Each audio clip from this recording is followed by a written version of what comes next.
Ya. Perhatian itu. Ya, Adrian anaknya kan? Iya, aku baru tahu kan.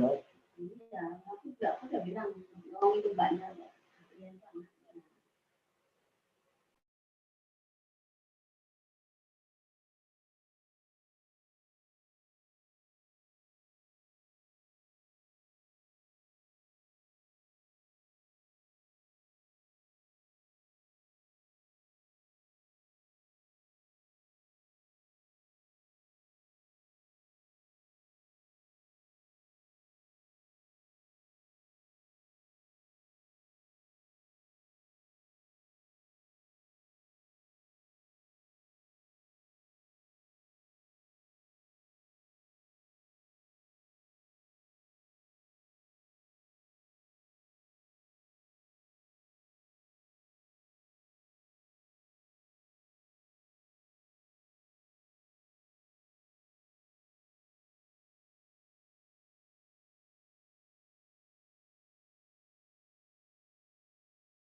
Waras. Kan Bude di situ, Bude, kayak Bude, angkatnya kayak gini. Iya, di luar terus makin waras.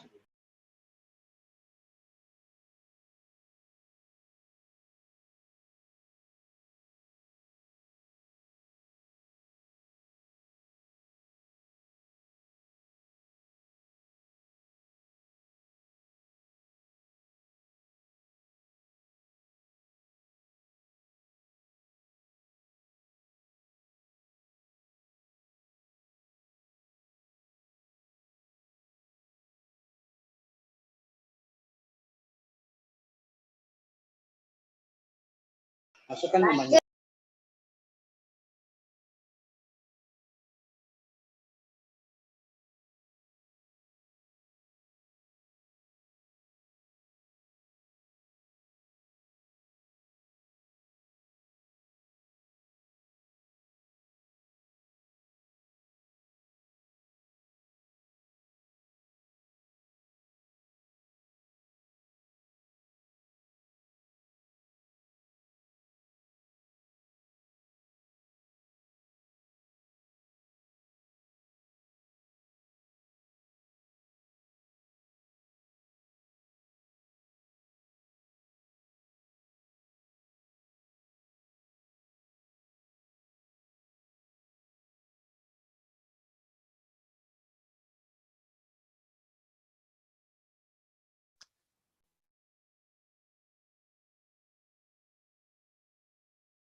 Assalamualaikum warahmatullahi wabarakatuh.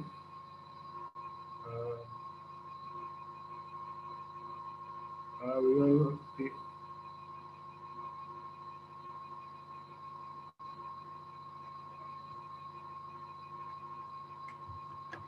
sorry.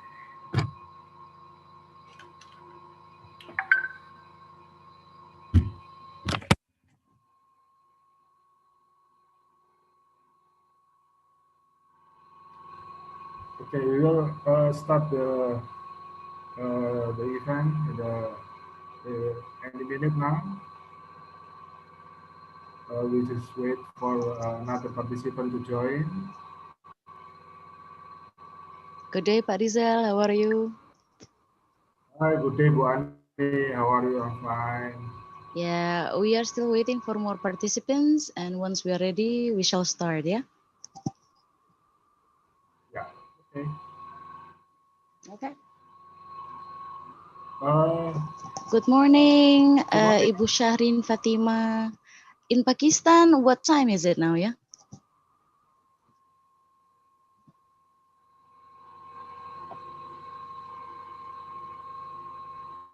I don't know. Maybe it's still in the morning, I think. Still in the morning. Okay, we have also Prof. Prof. Satar Satar, join us can you hear already. me? Assalamualaikum, Prof. How are you, Prof? Oh, it's 11:09 in Pakistan. Good day, everyone. Oh. Hello. Yes. Good day, Prof. How are you, Prof? All good?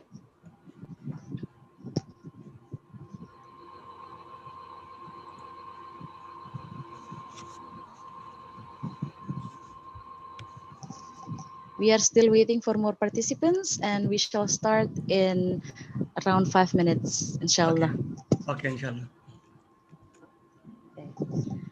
So, ladies and gentlemen, we are still waiting for more people to join us online here in the workshop for awareness entitled Say No to Plagiarism. And it's going to be very interesting because Prof. Satar here as our speaker, he is very experienced being editor-in-chief in several international journals. And also you can ask how is the tips and tricks to publish in international journal, how to make a good quality research. So today I think we are covering quite a lot of fields in which we can have enlightenment from Prof. Satar. So yeah, here we have more participants, and I will just wait for the code from the committee. If we would like to start, I will just start immediately. So yeah.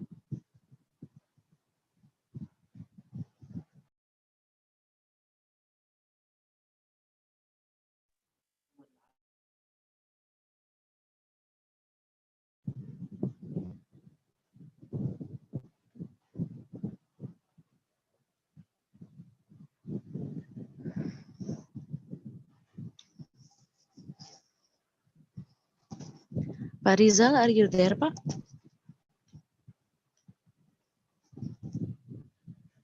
I would Bu like to Ani. inquire whether, yeah, I would like to inquire whether Pak Rector already joined us online.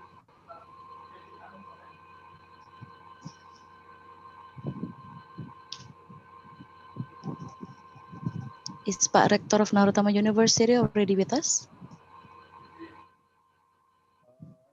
Just a minute. Just a minute. Okay.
Assalamualaikum. Waalaikumsalam. So Pak Rektor already join us, ya? Sorry, agak terlambat. Okay, so shall we start, Pak?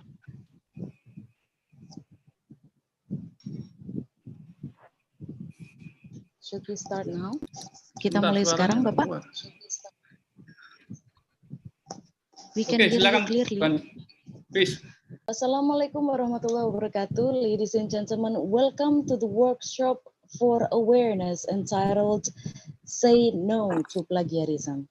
So as we all know that as a researcher, we have to maintain our integrity, our ethics. We can quote from many sources. However, how to quote, how to make the sources that we are taking the information from not being considered as a plagiarism. And here with us today, already Director of Narotama University, and also Prof. Sattar from Kuwait-e-Awam University, Nawab Shah, Pakistan. I hope I spell everything right. And we are very glad to have our speakers today because this event is a cooperation between Narotama University and University of Kuwait-e-Awam, Pakistan. And both of parties, both of the campus has already made a cooperation agreement. And if I'm not mistaken, it's already being signed today. And maybe Pak Rektor and also Prof. Sattar later on can talk more about this. What is the projection of the cooperation in the future?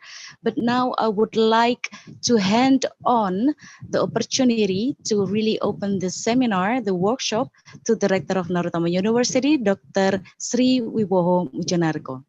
Please, Pak, the stage is yours.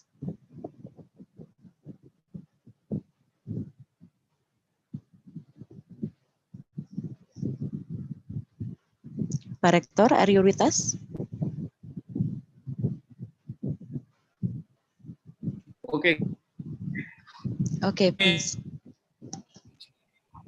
Good day, everybody. Welcome to international workshop from Prof. Sattar. How are you, Prof. Sattar? Yes, Assalamualaikum. I am available.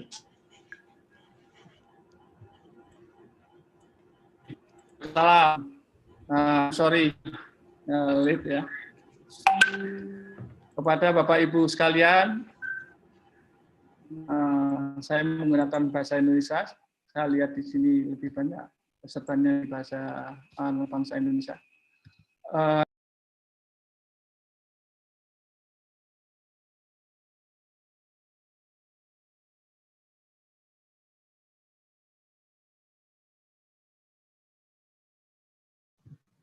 Pak Rektor, we lost your voice, Pak. Maybe check the connection, please, because we couldn't hear you.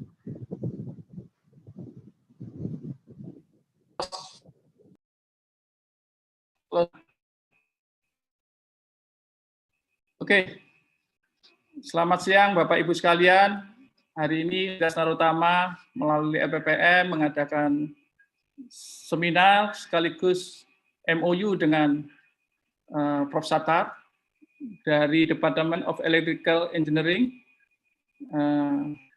Ini adalah kegiatan yang kesekian kalinya mengundang Prof. Sattar. Sebelumnya Prof. Sattar kami review dan akan terus berlanjut pada kegiatannya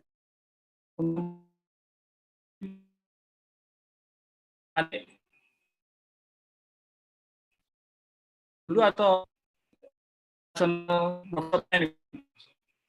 Ani. Wassalamualaikum warahmatullahi wabarakatuh.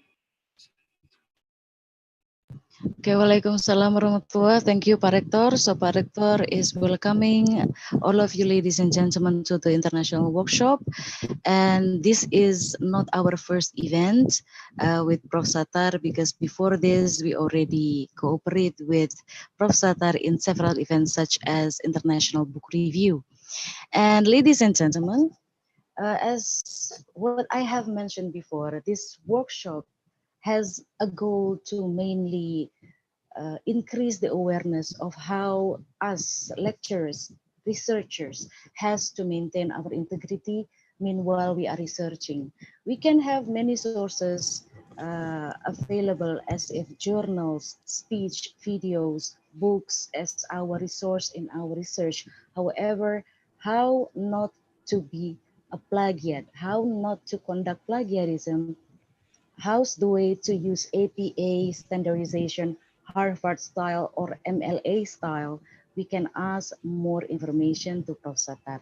So I would like to read a little bit of profile about Prof. Satar before I would handle the stage to him. So Professor Dr. Abdul Sattar San, coming from Department of Electrical Engineering of Kuwait E Awam University Nawab Shah in Pakistan. He is also editor-in-chief of the Engineering Science and Technology International Research Journal and also the founder chairman of ESTIRJ Conference Organization System. So without further ado, ladies and gentlemen, let's welcome Professor Dr. Abdul Sattar with his material. The stage is yours, Prof. Bismillahirrahmanirrahim. In the name of Allah, the gracious, merciful, omnipotent, and omnipresent. I am thankful to the Noatama University and the rector of the university, Sri Vahu, for inviting me as a keynote speaker or conducting a workshop that is very much important for nowadays for the researchers or young researchers that need some awareness about the consequences of some research of problems in the research. Sometimes these problems are intentionally being done, or sometimes unintentionally. But until unless we don't have awareness of these problems, these issues associated when we are conducting the research are very much important to tell the people, to guide the people, to guide the young researchers in a way that they can conduct their research accordingly by following some tips, by following some norms, by following some ethics, because ethics is very much important in professionalism. When you are professional researcher or even though you are professional engineer, scientist, sociologist, whatsoever, ethics is very much important. So all the things associated in our society, either it is professional, either it is social, requires the rules, requires some system that must be followed accordingly to produce a very good and healthy environment. Either it is research, academic research, or professional research whatsoever. That is why we have organized today the very important workshop that will give just the awareness about the plagiarism. No, we are not going to fear the people.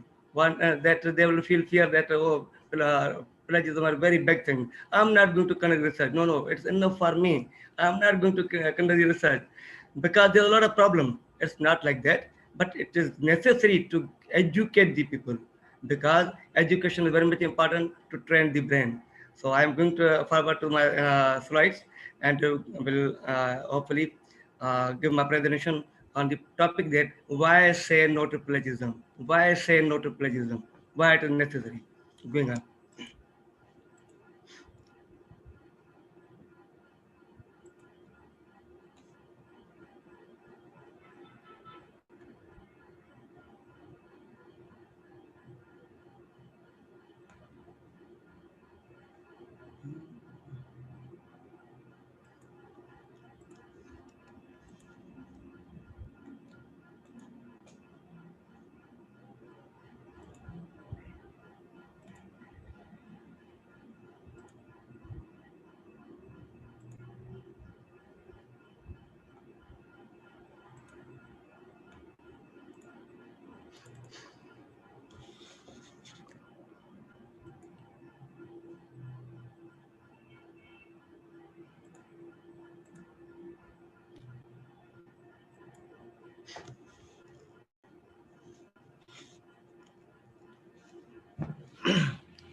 Yes. The title of our workshop is Say to No Plagiarism. Say no to plagiarism, workshop for awareness to understand and avoid the plagiarism. Means we are going to cover that. First of all, we have to understand the plagiarism, and then we have to avoid it by with the help with the help of academic integrity. So first, it is important to understand what is the plagiarism. Then have to avoid it, but with academic integrity. It is nothing but it is the honesty in the research or in academic. So the workshop is not intended to frighten the scholar and participants with this academic dishonesty, but to enlighten the bad things that will happen if accused. The objectives are to educate scholars and students to better understand of the plagiarism and how to avoid it and why say no to plagiarism workshop is required and necessary. The workshop is divided in several parts: observations, ethics, policies, procedures, and avoiding plagiarism. So plagiarism is a serious offense actually. So it is better when we are going to stop it, when we are going to try to reduce it, then we can save our education, we can serve and save the nation as well. SNTP, the Said No to Plagiarism workshop, is intended to provide awareness, education, understanding of avoiding plagiarism with academic integrity, protocol, and it in a first step to guide the student and faculty members as an educational tool to learn about plagiarism. The contents of the workshop are: why say no to plagiarism, what is research, what is academic integrity, what is plagiarism, and what is not plagiarism, types of plagiarism, how to avoid to plagiarism, to plagiarize things with the help of handy checklist. And means tips we will give to how to reduce the plagiarism when conducting the research or writing a research paper or writing your thesis, writing your dissertation, writing your short report or long report that might be the practical report or whatsoever. And after that, we will have the question answer. So why say no to plagiarism? Why we should be scared of it? Because it is sin. Why say no to plagiarism? Because it is sin, offense, and worst academic crime, and is an act of fraud. It's a sin. When you are going to thief something, when you are going to take something without any permission, again, definitely that is the sin, offense, and worst academic crime in academia, and as an act of fraud. It may just live with you throughout your career life if discovered. So definitely, when you are going to theft something, it will be discovered at any time. Maybe after 1 year, 2 years, 3 years, 5 years. When once it is found, then your title will be as a theft. You are the theft of the whatsoever you are going to say, material or the any information, but a theft. You have not given any credit, or you have not acknowledged the original creator of the that property, that material, that information, whatsoever.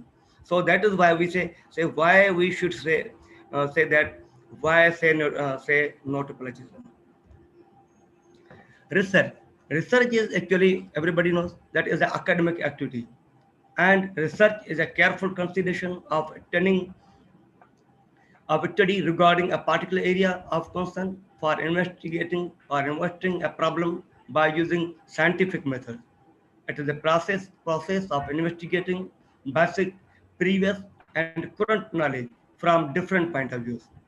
Research is a process to discover new knowledge by finding and filling the gap in existing work. What we do in the research? Initially, when we are going to do some research or conduct some research, we select a topic. We select a topic. We select an area. In what area I'm going to work. Then I set a background about that area. I study the background of that area, or get the introductory information of that area. And, and actually all the information, whatever the introductory information available in the published research work, is definitely others work. I am going to follow other. I am going to conduct the research in the existing work. The work is already done by the people. That is why I say that I'm going to choose an area. Inside in that area, I'm going to select a particular section. In that section, I'm going to find out some problem. Is there any problem that can be mitigated, that can be controlled, or that can be reduced? This and that reduction in that problem definitely will improve the performance of any system, any particular system. Area can be any. Area can be science, engineering, medical, whatsoever. But particular that when we are going to reduce the problem somehow at some extent, definitely we are going to improve the system, performance of the system. So so actually that is research, and that research means researching, means following the existing information available. Researching means existing. So if you are going to follow the existing research, then that might be referred, that might be quoted, that might it requires the permission from the original people. That must be means even though if it is not confidential information, then you can it is required, it is necessary, it is obligation to quote it, to refer it. If it is copyright or it is confidential, then you have to get permission from the owner in written. So that is said to be the the process of research. So when you are making your background by following some in particular area, then finding the problem in that area, and already problem taken by, considered by the researcher, and you are going to more investigate to give the more better solution to that problem. You are digging out the other problem or the other solutions given by the other people. On that and on the merits of the or the techniques or the solution given by the other researchers, actually you are going to find out some demerits or limits, demerits or disadvantages of those techniques already given to solve that particular problem.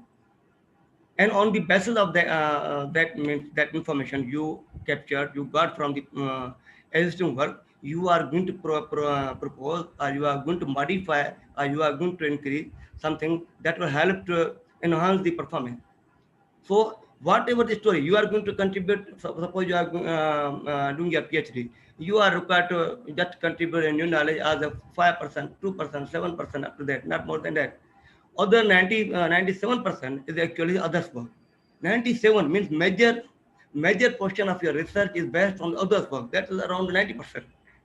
And you are just going to contribute a few percent. So 90% if you are going to claim that is my work, then that is actually not your work. That is the work of other people. That is the research of other people. So when you are not going to consider these things, that is not my own. Oh no, it's no problem. I have studied that one is my own. No, it's not your. Your contribution just a few paper that just going to highlight that I have contributed in this way and I have got this type of information. So that is actually research, and that the process of research we conduct. And during conducting this this research, we are going to plagiarize our originality. Whatever my originality is 7%, 2%, 6%, I am going to plagiarize it because I am not giving the credit to other people. So in this way, so in the research, a research story is required to develop, and that is based upon what? Background study of a particular area of the interest, research problem identified or unidentified in the area, setting focus on the single problem or at the multiple associated problem, classifying and learning critically the methods, ideas, and techniques used to solve the problem. Based on merit and demerits of applied knowledge, developing our hypothesis and new idea to solve for filling that gap that is still required to investigate. And contribute towards new knowledge with academic honesty, integrity, or dishonesty called plagiarism and or academic corruption. It means that when you are ready to conduct your research, you have two options. Either you must be honest or be dishonest, and this is happening. Sometimes these both directions.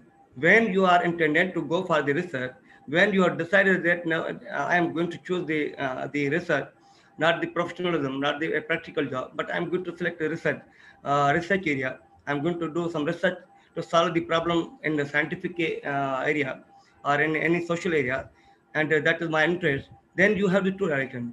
You must be honest actually. Morality tell us, or religious, all the religions tell us to be good moral. So moral, before start anything, your morality should be high. Your moral should be high. Your ethics knowledge should be very high. Should be high. Otherwise, you are going to do something wrong. So, I and so when we are going to conduct research, you have two choices: integrity or dishonesty, honesty or dishonesty. When you have selected intentionally that no problem, nobody can catch me, nobody can capture my things, nobody can find out, nobody can point out that what I have taken from where from I have taken. I have just paraphrased the things and writing and claiming that it's my own work. No, things are always comes on screen. You cannot hide these other things. You cannot claim always that is my thing. That can be definitely. Even though suppose my language is Sindhi language or Urdu language, definitely whenever I am talking in the English or another language, people will recognize me. That is the originality of the his originality is actually he may be the Sindhi people, I may be Urdu people, but he's not Englishman. He's not Malay man. Definitely, this is originality. This is originality. I cannot hide it. So in this way, we have to when you are going to conduct the research, we have the two options: to be honest or to be dishonest. Now, to honesty, definitely, when how we can become honest. Suppose I don't know, I have no knowledge, I have no any awareness, I have no any idea of plagiarism. I don't know what is plagiarism. I have never heard that word plagiarism, and definitely I was also unknown before starting my research. I was unknown about plagiarism because it was not my area. I was working in a practical field. No, I don't know. I didn't know that what is the plagiarism. But when I started research, I became familiar with these very important terminologies that plagiarism. So, uh, so everything, whatever you're going to do depends on the academic integrity, and that is the plagiarism. Again, I would say that plagiarism or the good environment of conducting the research again depends on the culture. Culture. What is the culture? What you want? So I have written a very small size letter over here. The culture at the end, the culture means all academic integrity and plagiarism always depend on the culture. Mumpung tok gak melu no daftar tok What- lho Pak Sil. Coba what- bentar Pak ya, sebentar. Sorry. Sir, please give me 1 minute. Ladies and gentlemen, please kindly mute your microphone during the seminar, ya. Again, please kindly mute your microphone during the seminar.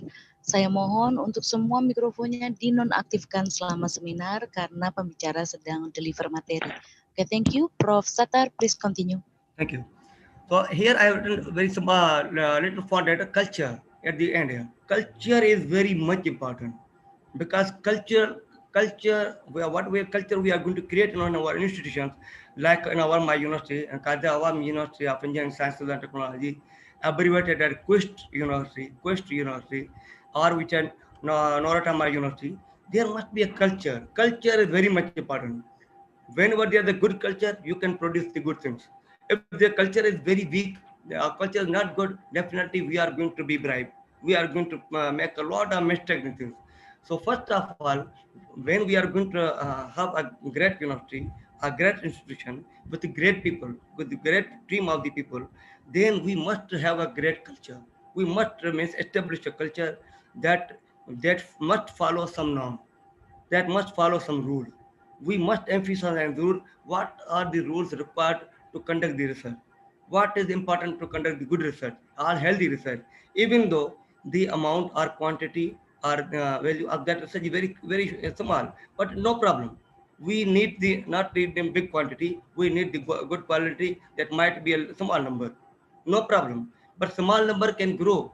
We can increase that number from 2 to 5, 6, 7, 8 very slowly, no problem, but very good with following the culture. Then that means the originality we can maintain for a long time. So if we are before going forward, I would say that for conducting a good research, the culture is very much important.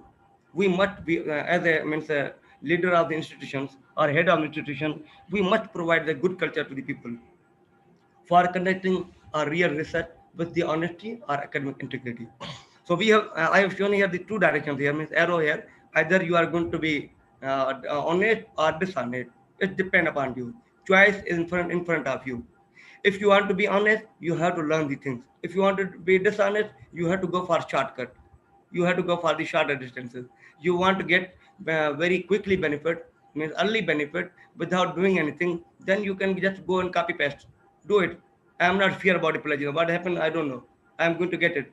I am going to polish my 20 papers. I am going to my 50 papers. I am going to achieve my KPIs for moving to the next designation or the promotion or another thing. I'm not fear. I will face the consequences. I know the culture. Again, he said that I know the culture, what is happening in my culture. I will face everything. I can face, no problem. But he is bold. Even though he is going to do dishonesty, but he is still bold because culture support him. Again, because culture support him. Culture says that, oh, no problem. It is no problem. We can manage it. Manage it. The research you cannot manage. You have to conduct the research.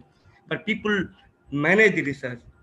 There's a big difference in managing and conducting research. Managing the things from taking here, part from here, part from manage it, and just get the report from Turnitin. And okay, now there's I am under the threshold, no problem. I am at the lower level.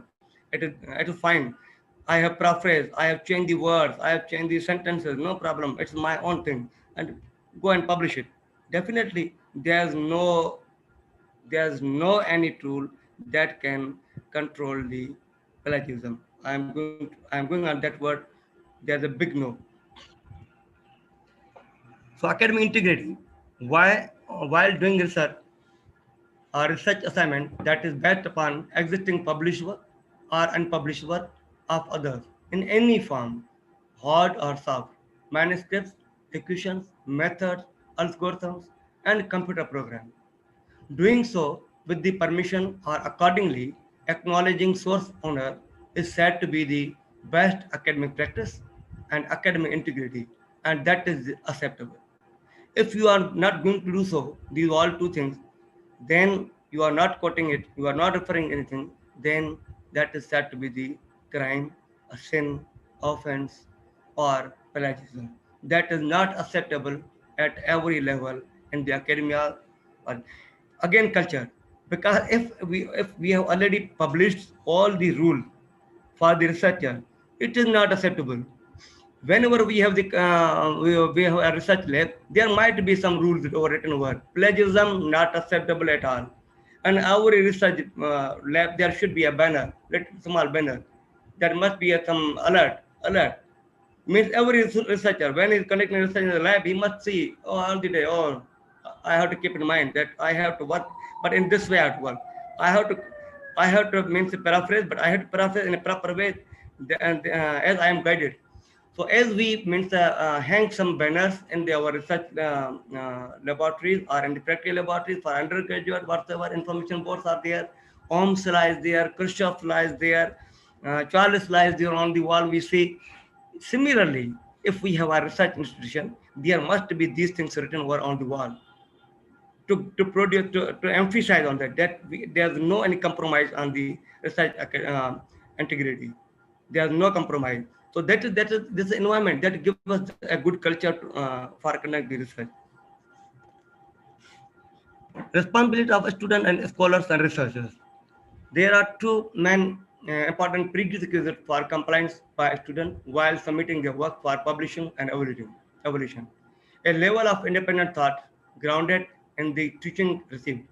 The provision of clear referencing to all sources consulted, both within the main body, whatever the body of the research or work or piece of work you have written, submitted, and any separate listing of sources.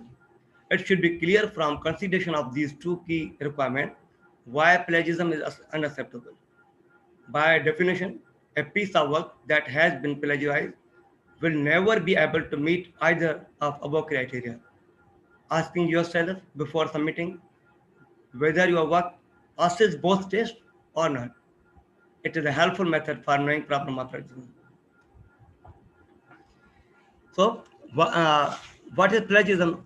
In a simple word, we can say plagiarism is submitting someone else's work, idea, or words as your own without giving credit to the original author, irrespective of your intent to deceive.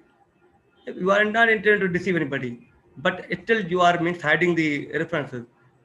You are not intentionally hiding, but you have written the paragraph at the end. You have given the list. No, no, no, it's not acceptable. You said that no, I have already written. I have given the list of the references. No, it's not. But whatever the information there at the end of that information sentence, you have to put some reference where from it is taken, and that will help to the readers to guide them that where from it is taken. All the published and unpublished material, whether in manuscript, printed or electron form, is covered under this definition. So plagiarism may be intentional. Means when we say that what are the types of plagiarism? So plagiarism can be intentional or means reckless or unintentional. Under the regulations, intentional or reckless plagiarism as a disciplinary offense in both forms. Either it's intentional or unintentional, but there are some offense. Disciplinary actions are there. If somebody is caught, if somebody has found that he has plagiarized something, so some rules are there, some law is there to control it. So it is the both poor studentship or scholarship and a breach of academic integrity or honesty. Not understanding what plagiarism is and learning techniques to avoid it is an essential part of academic training nowadays. Nowadays is very much important. Why nowadays it is important? Because so many years ago there was no concept of internet. People used to have a material that was only in printed form, and people used to study it thoroughly, very keenly, but with consistency, and trying to get some idea from that material. Then after getting idea, they were used to write it with their own language and their own writing style, and then they used to refer it. But nowadays, after the birth of internet, what happens? It is easy and it is very good. It is a great opportunity that we have very easy access to the available things and open access, no problem. But it is also easy to get copy and just paste it. If we are going to ask our student that I need your paper, I don't listen anything, give me paper because there's the deadline of a conference, I need the paper. Practically this is happening. I saw myself. Also, it's a practice. The professor said that I need a paper within 2 days. I don't listen anything because I don't have a conference. I want to see nothing else. I cannot watch your progress. I cannot. So what happened? The students is definitely bounded and to response the supervisor that I have to give paper. Now what he has to do? Intentionally, he is going to put something intentionally that I have to cover the deadline because prof is saying that you have to give me the paper within 2 days. I am in, suppose I am in the Kuala Lumpur or some another city. I am there. I don't want to come back, but I want to present over there. For example, I am here for 15 days. So then how I can do that? Research needs the time. It needs the consistency. It needs the integration of various components, various parts of the already studies. I have to develop the hypothesis. I have to design the methodology. Then I have to validate that my hypothesis with the existing thing. How I can do within 2 days? Definitely, I will use the shortcut. And shortcut will lead me towards the plagiarism. And it will make me, means what happened? The pressure means bounded me to go for the wrong thing. Definitely, that is why sometimes intentionally the researchers go for that things and just take the help from the software that is actually from the software that help just see that what is how many words are being plagiarized are being used are taken from others, and that he or she replace the words or sentences that reduce the level of that plagiarism or part.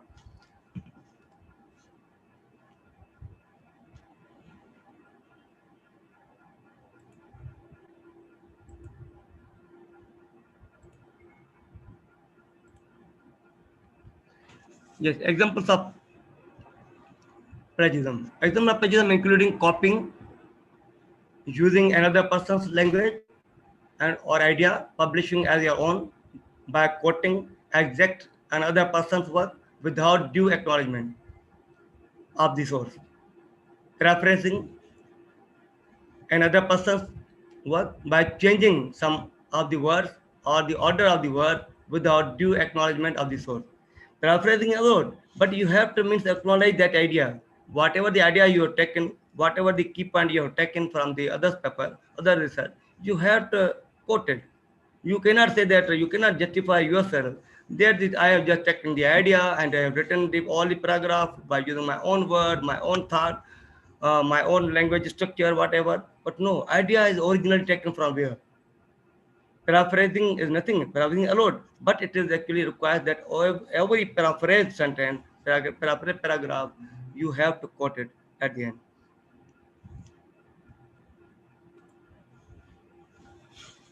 So using idea taken from source, someone else's work without uh, without reference to the originator, cutting and pasting from the internet to make up patches of the online sources, submitting someone else's work as a part of kindness on without identifying clearly who did the work. For example, buying, commissioning work via professional agencies such as Peppermill and Fiverr nowadays, or not attributing research contributed by others to a joint project. Autoplagiarism is a form of cheating and a serious academic offense.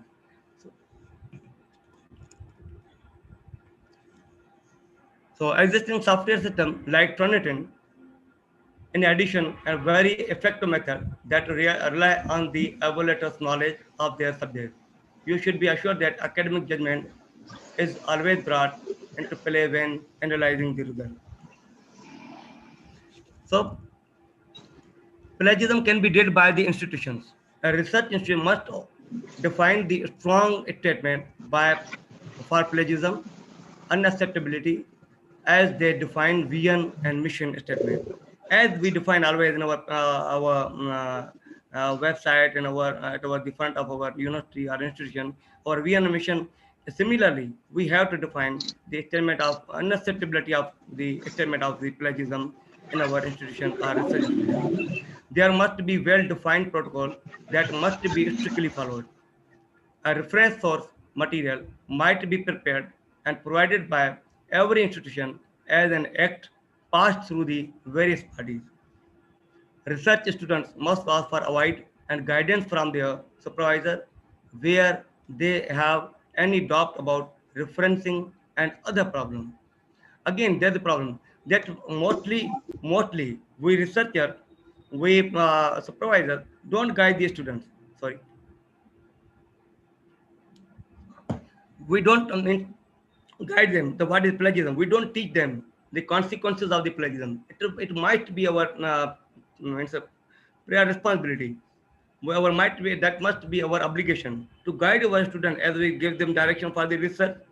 As we in the same way, we must give them guideline about the plagiarism. We must teach them how to conduct the research with academic integrity. But somehow the new researcher don't know about these things.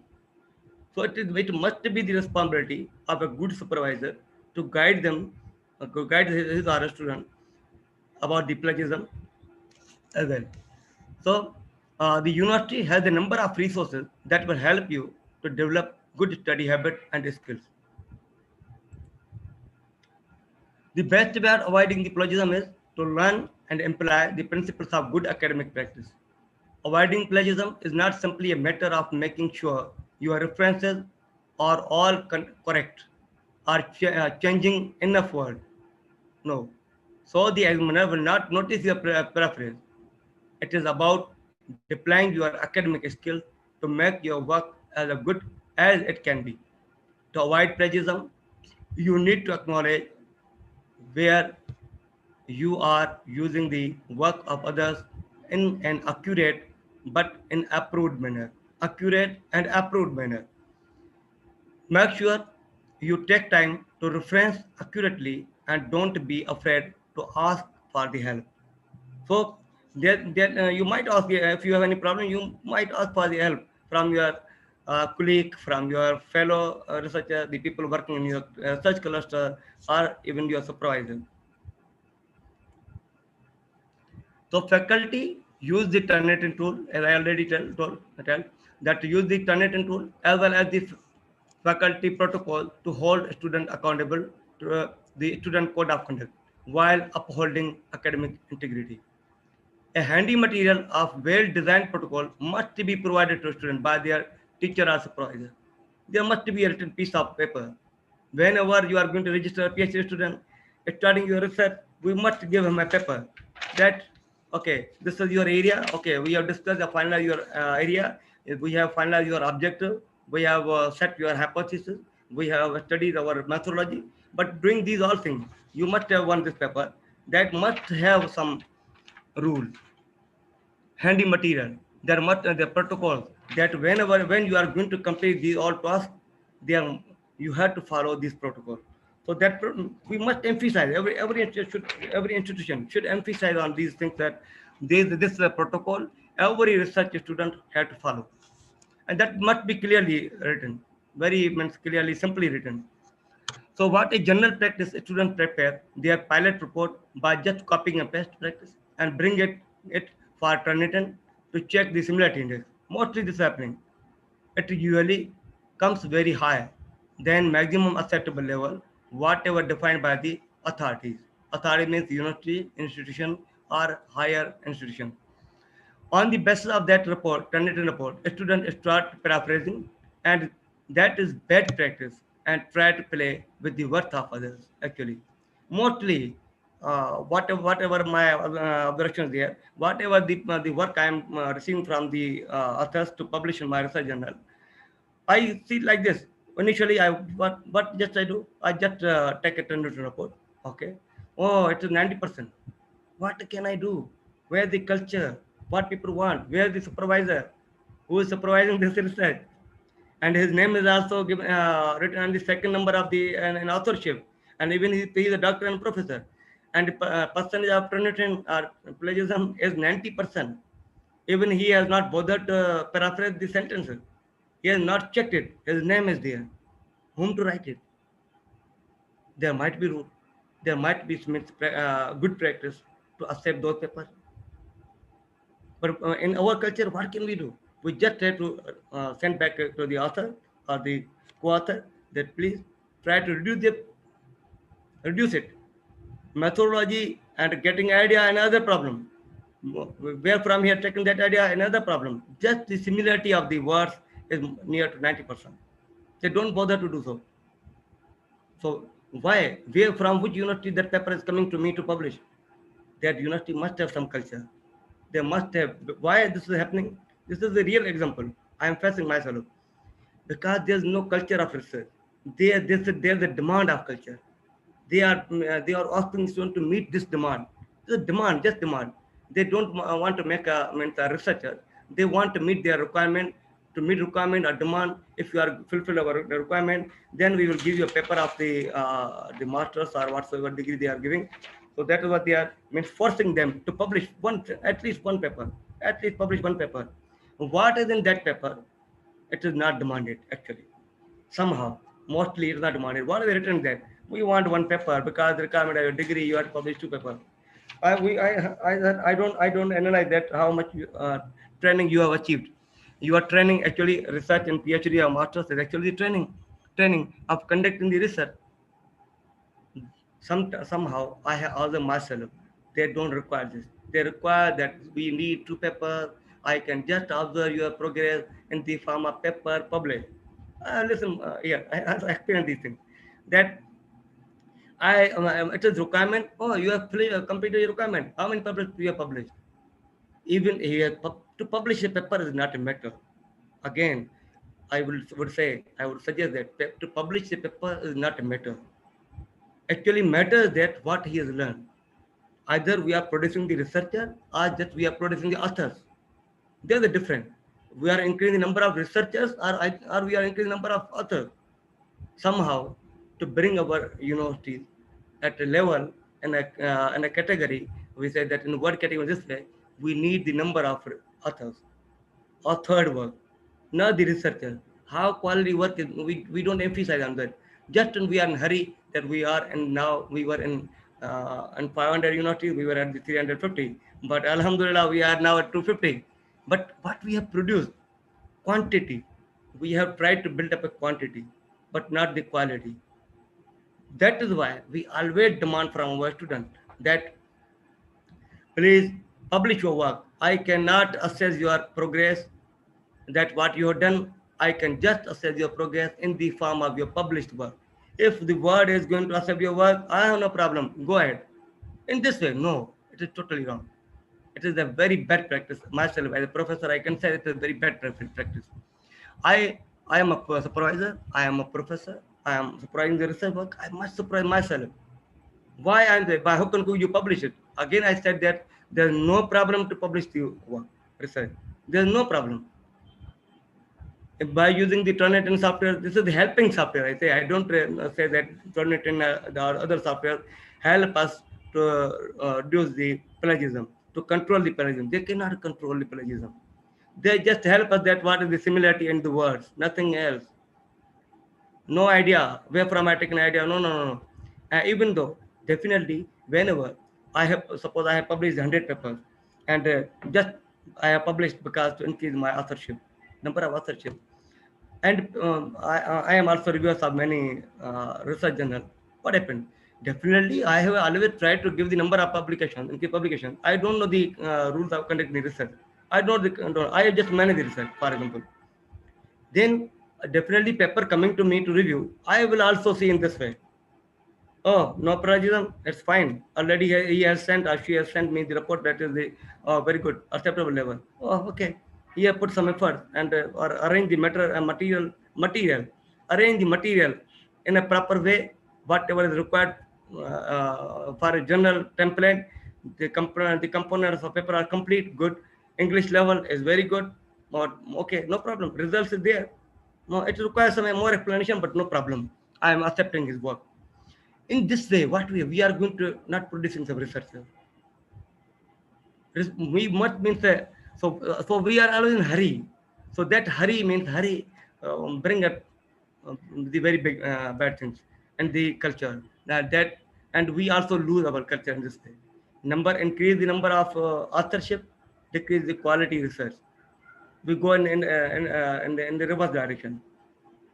That is why suppose somehow I personally myself claim that I am administrator of the university and I have increased the number of papers from 20 to now we have the 2000 paper published in our university by our university. But what is the outcome of these papers? We must think.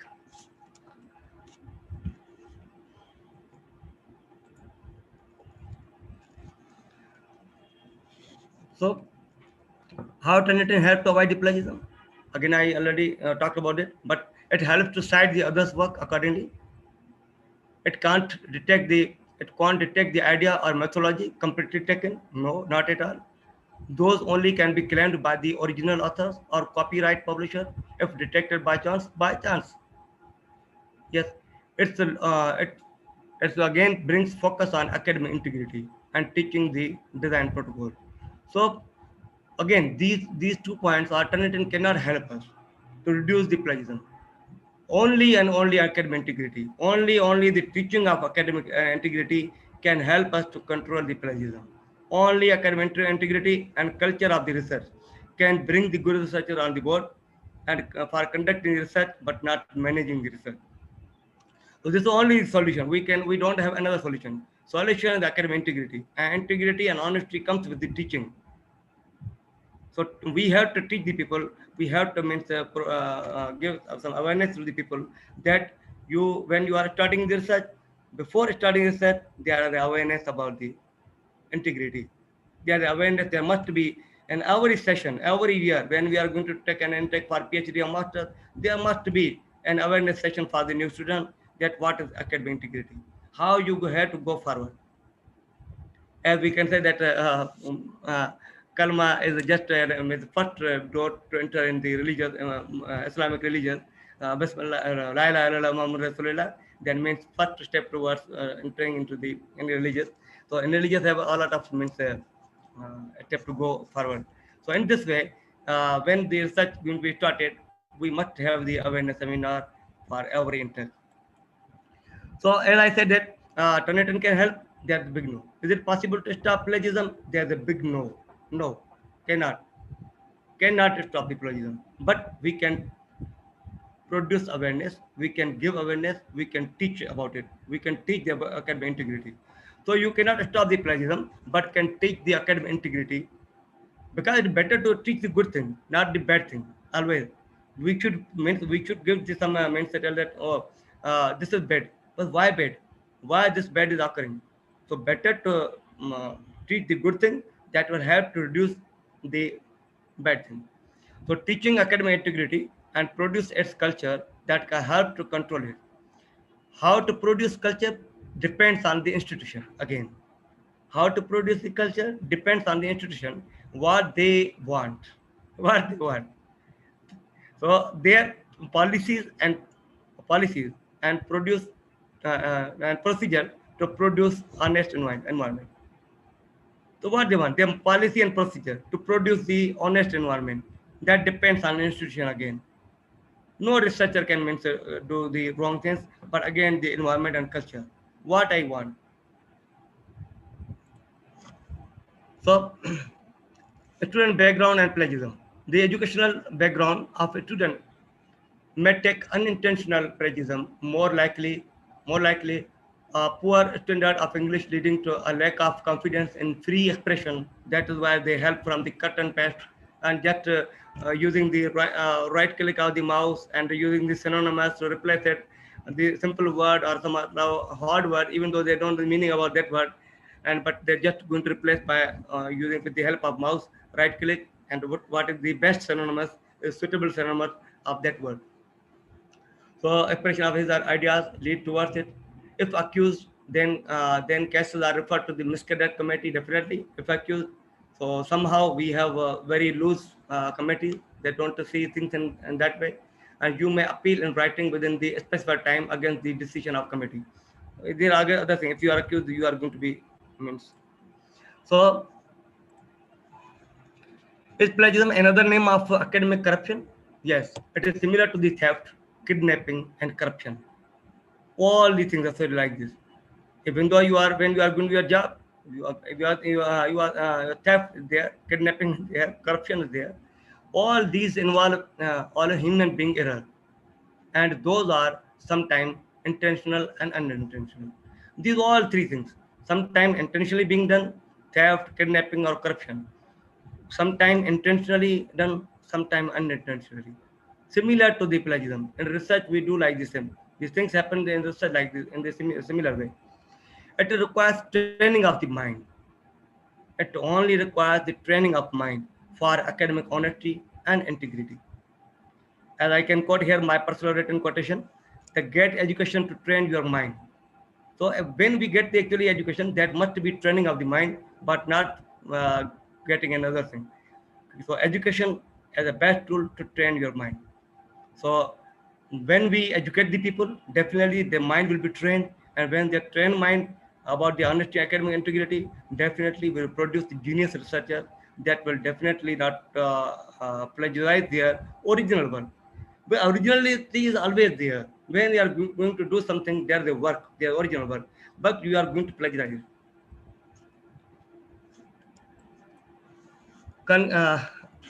Not conclusion, but I will for the break of the 5 minutes, I put here some conclusion that plagiarism for awareness, uh, that plagiarism as a serious matter for you and your university. If not dealt properly with academic integrity, it will ultimately devalue all university degrees to damage of both student and the university. It also introduces a fundamental and unavoidable distortion. Therefore, try to be the honest in obtaining academic endeavor and grow always with gratitude, not with good grades. If your gratitude is high, grade always will come there over there. So uh, I have in the next part of my research. If you allow me 2 minute break, then I can join you again.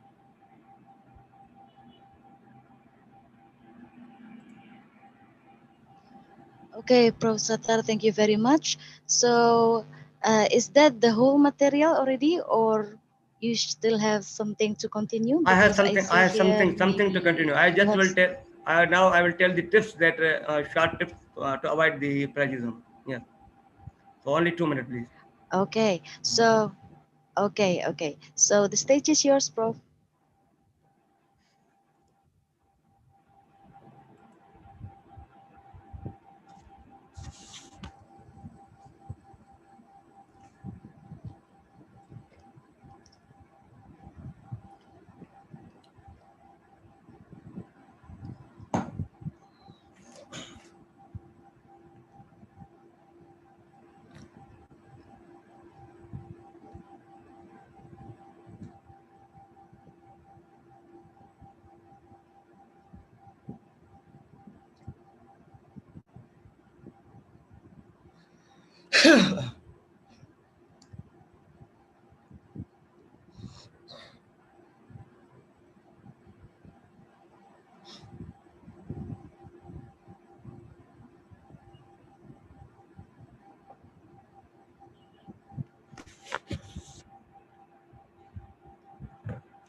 Yeah, Bismillahirrahmanirrahim.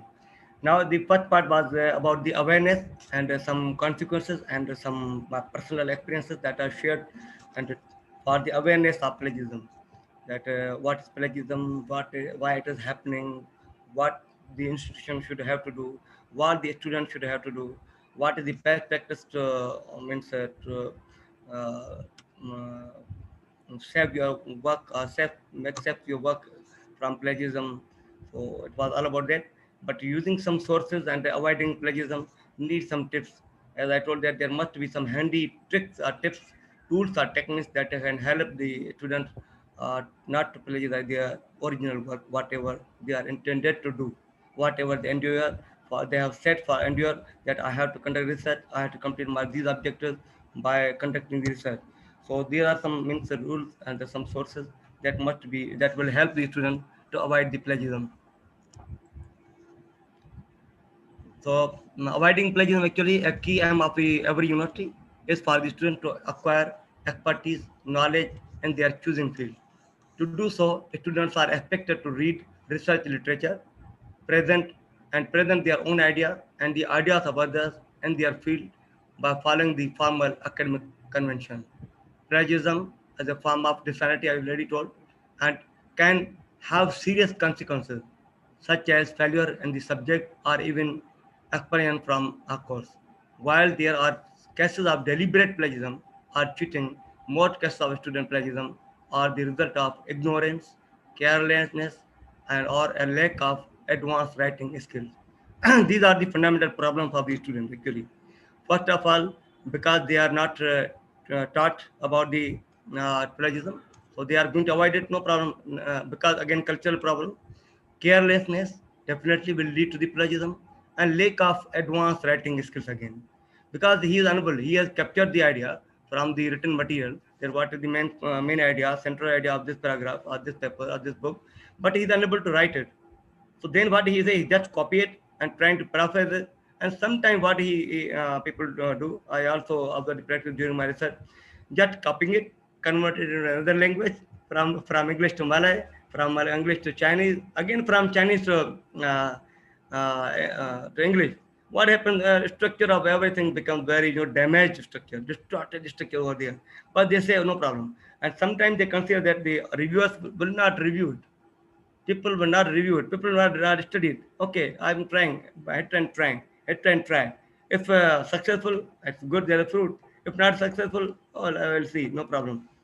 That is the ignorance and carelessness and lack of the writing skill. That is why the plagiarism happened. So the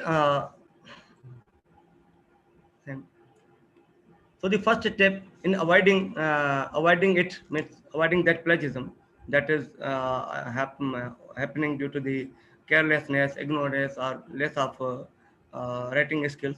Again, researchers are there, and we have the way to write the paper, conduct the research. Again, there it does not matter the language is good, but if you are going to follow the proper means synthesis, proper way, definitely you can minimize it.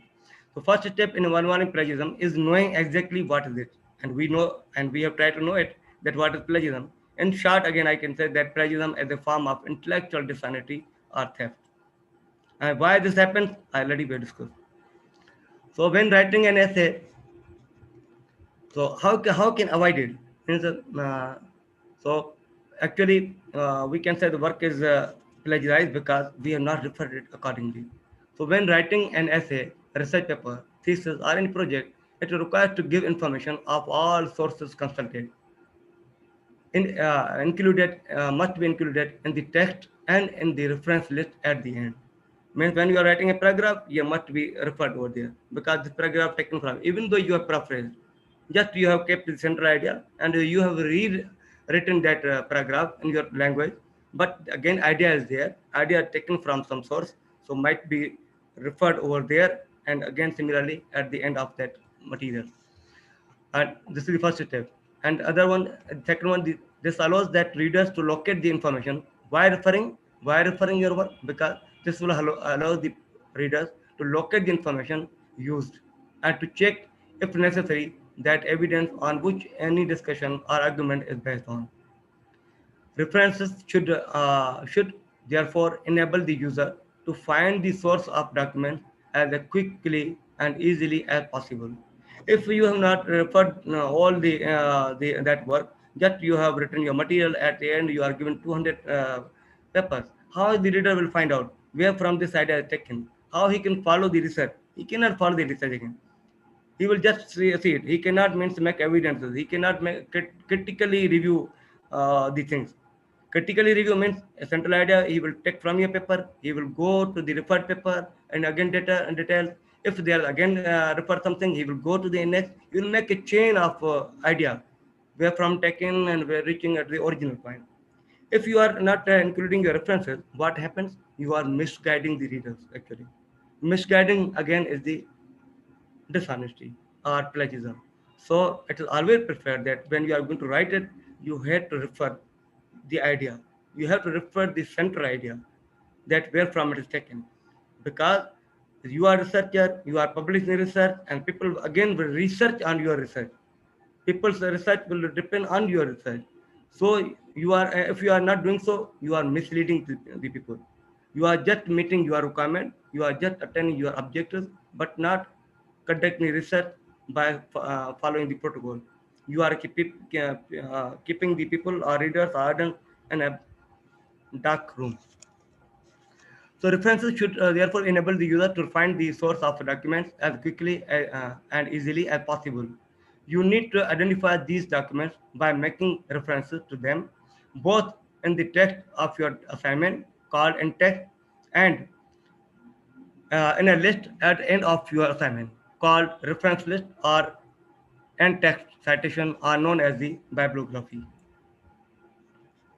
So by providing references, you can demonstrate the breadth of your research, allow the readers to consult and verify your sources of information, and that can help them to avoid the plagiarism again. So in summary, plagiarism means the use of any source of information published or unpublished without prior acknowledgement, quoting, summarizing, or paraphrasing material in your work without citing the source. See the glossary of the definitions whatsoever. You can pay a fee online or in person for someone else's work, or downloading from the site, copying and pasting text, copying someone else's work, copying sections and just changing the words or phrase, citing sources you didn't use. Even people do that. They are hiding it, just putting this somehow. How they are doing so? Citing this because they are going to follow the research, old research published in 90s, but it is required by the researcher or surprised that, oh no, you have to use the latest research. It started from 2018, not from 2010, 9 or 90s. No, no. What they try do, they just put the reference number. They have taken that is it. The work published to exist. It is not existing actually. So this is again the plagiarism. So citing citation sources. Sorry. you didn't use, and submitting the same piece of work for different assignment, even if they are for different tutors or lecturers. So why students plagiarize? Because they don't know how to refer properly. Main of, one main of the reason, they don't know how to refer the properly. So we have to teach them. They are in a hurry, means poor time management, because deadline is there. They want to finish their work as soon as possible. So they feel under pressure to succeed and get better grades. They don't understand what plagiarism is. They lack confidence in their own abilities. They come from the countries with a different academic traditions or cultures. For example, in some countries, I cannot take the name, but we can also understand. There is a belief that knowledge is held publicly, and can be used by all without citing the sources. Or they say that it is available on the internet. I have taken from internet. So why should I refer it? I have taken from internet. I have reproduced it. I have published. I am going to publish it. No, it is not like that. So they are deliberately trying to cheat and gain credit without doing the necessary work. So common knowledge, uh, what is the references? Why it is necessary? Because we have to guide users also and give the credit to the work of the people we are going to refer, we are going to use in our research. Common knowledge is not required to be means referred. Suppose we say common knowledge is generally defined as the fact, dates, events, information, concept that are generally known by an educated public, and clearly no one person owns the fact about history, policies, geography, and current events. So, suppose we can say that in 1947 Pakistan was made. So it is fact, it was made. No need to be referred that where it is written or taken from where. Or second, I can say Qaid Azam Muhammad Ali Jinnah was the founder of Pakistan. It is already known. It is fact, and is the father of nation. Definitely the father of nation. So no need to be quoted, or somebody if is going to do research in the history and going to quote the Qaid Azam Muhammad Ali Jinnah. So no need to be quoted. It is fact. It is reality. So these things are means not required. Suppose in the science I can say, physics I can say that current is directly proportional to the voltage. It is fact already. It is publicly everybody knows. It is Ohm's law. We can say as Ohm's law says that current is directly proportional to the voltage. It's okay, fine, no problem to be. It is old knowledge. It is just means knowledge that is already in public, and everybody, you cannot hide it. You cannot hide that current is directly proportional is actually Ohm's law. So it is means truth. Then tips to avoid the plagiarism. Uh, what should be the better tips? There can be better. We can design collectively. We can sit together. We can get help from the expert. First, to design the tips. Then that should be published on our website, on our research clusters or research rooms as well. So manage your time and plan your work. Ensure you have time to prepare and read and write. Basically, mind making. Use your own idea and words. Use the idea of others carefully and only to support or highlight your own argument. When taking notes, include complete citation and citation information for each item you use. When using material on the internet, make a note of the source, author, title, URL, etc., and the date that you access the page. Use quotation marks when directly stating another person's words, and cite the source in your list of references. Doing none or only one of these things is not acceptable. You have to do these all things. Means these are the tips actually to avoid the plagiarism when writing your report, when writing your thesis, when writing your research paper, or conducting your research. You are developing your hypothesis, or writing your objectives, or writing your methodology that is already based on other people's work. You have to follow these a few tips. So remember, ultimate responsibility for avoiding plagiarism rests with you. Thank you very much. I think it's enough for the today awareness seminar, and hopefully we will may have a next seminar that will actually depending that writing the research paper, properly referring the how to set the references, what should be what are the references tools, what are the reference means method or the system can be adapted. So many things can be discussed in future also.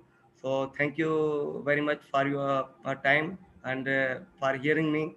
I don't know the things I have discussed. Sometimes people are required to listen, sometimes they are not required to listen, but I have tried to produce some awareness that how we can avoid it, how we can means to be honest in the research by maintaining our or improving our culture in the research. Thank you very much. Thank you very much, Prof. Satar. So, ladies and gentlemen, we are now in question and answer session. I would like to invite questions by raising hand so that I can see who will ask, and you can convey your question directly to Prof. Satar and mention your name as well and your institution. Okay, so while we are waiting, Prof. Satar, this is actually very, very interesting how we are teaching ethics, how we are teaching integrity to our students. So may I know the best practices in Pakistan so far, maybe from your institution? How do you teach integrity and ethics during research regarding plagiarism to your student? Actually, I have learned from the word. Actually, whenever I traveled in the world for getting my education, for getting various education, whenever I was working at a telecom company, I visited China and many countries, other countries, and people were just emphasizing, don't cheat it, don't just try to develop your idea, your own idea, support your idea, just support, get the help to support your idea. So when I learned from the institution, when I was doing my masters, there was my prof in Pakistan. I did my master from our university, that is the Mehran University of Engineering, Science and Technology. It's a big name in the country. So I had a great professor who that in that time it was not means required to have a great research, but it was the mixed mode masters, means having you have to complete some courses, and after that research was required to complete within 6 months. So it was a short duration, means they just become a familiar with research and analyzes the things. No any contribution was required in the master level, just analysis.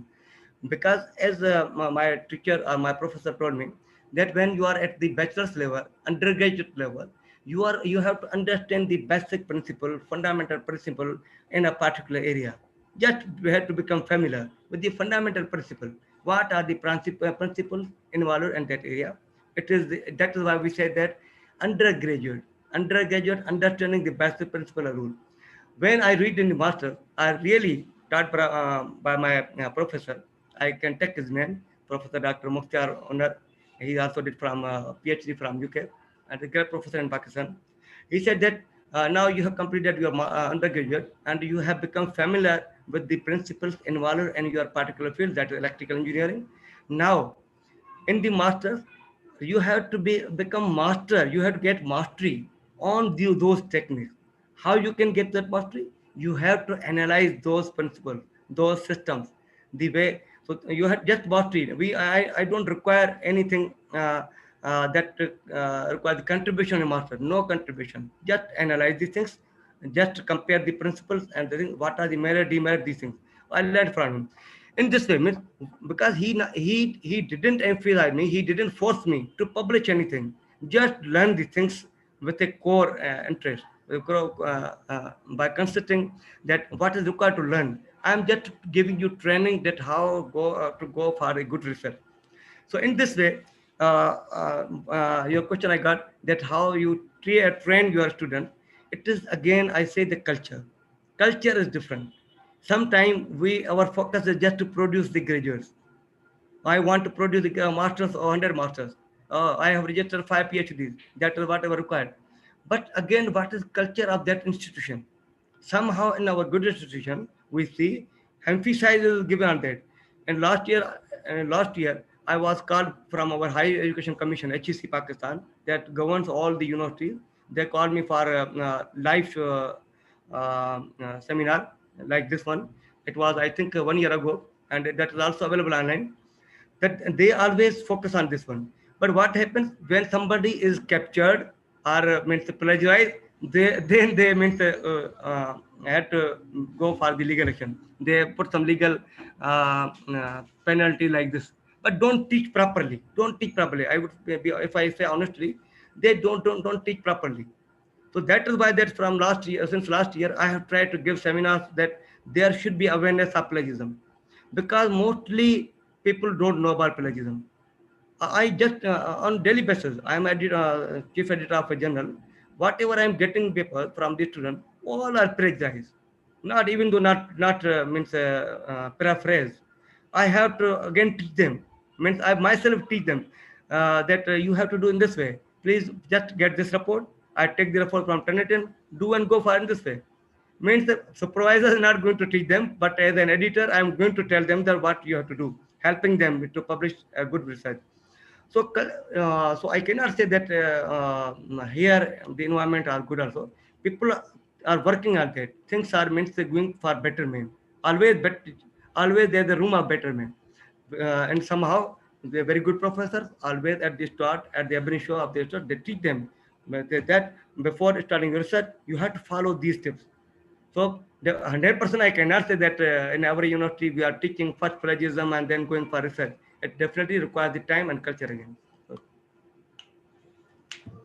Yes, I do agree that it's not a simple process. It has to be started from the very first semester they enroll the university. yeah. Okay, we have one question from the participant here from, wait, let me open the chat.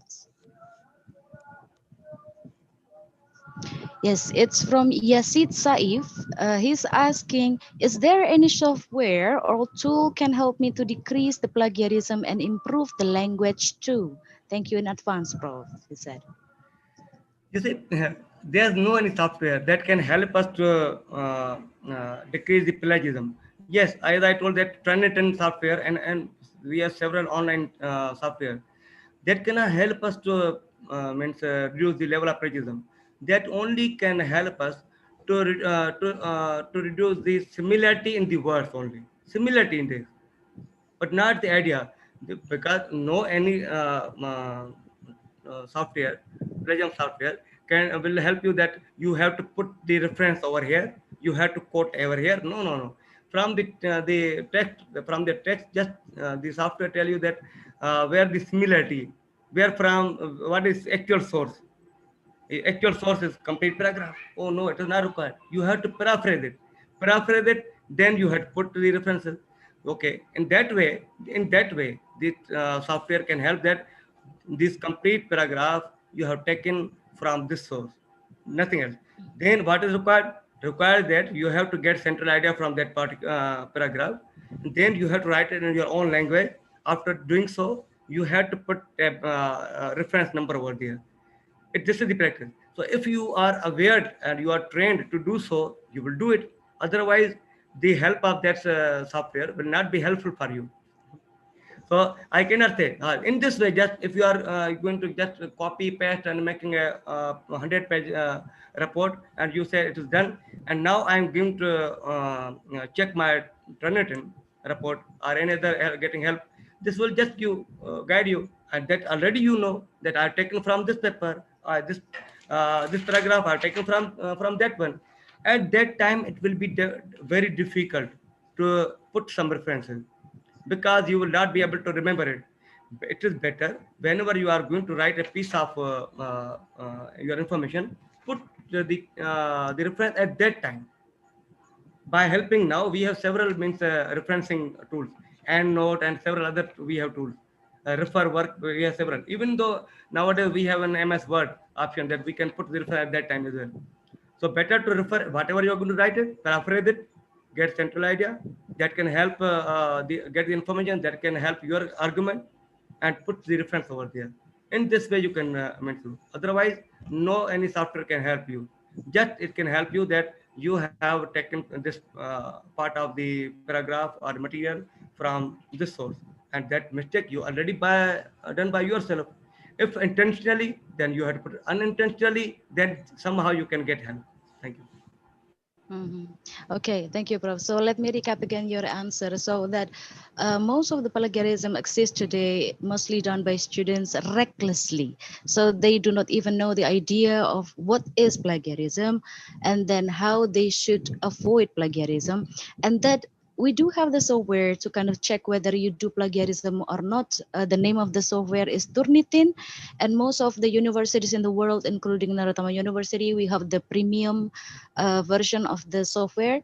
So if you guys would like to do research and then publish, before you publish, you can have Turnitin to check whether you have plagiarism, how many percent. The normal percent, I think the maximum, I think 15 to 20%, yeah, Prof, yeah? Yes, normally it depends upon all the bodies, other bodies. In our country, it is below 19%. Okay.